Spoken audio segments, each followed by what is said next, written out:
We are in Switzerland for our week 1 recap of The Artist's Way. So let's get straight into it. First thing that she has you do at the end of each chapter is a check-in. So let's do the check-in together first of all. First question is, how many days this week did you do your morning pages? For me, I did them 7 out of 7.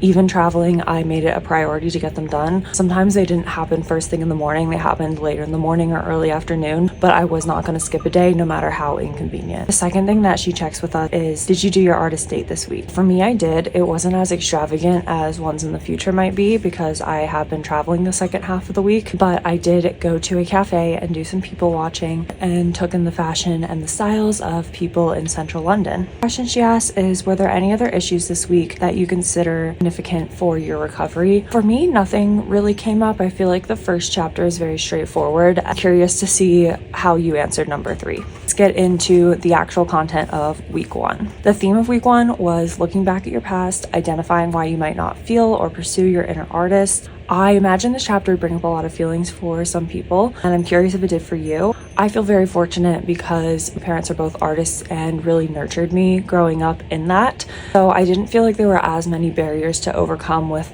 unlocking or unblocking this concept of me being an artist. I did all my tasks. Of course, I did the task 1 and task 2, which were the morning pages and the artist date. So did 3, 6, 8, as well as 9 and 10. I think my favorite one was 8, and that I think about a lot. I know there's something going around on TikTok right now called Fig Theory, concept of it asks you to list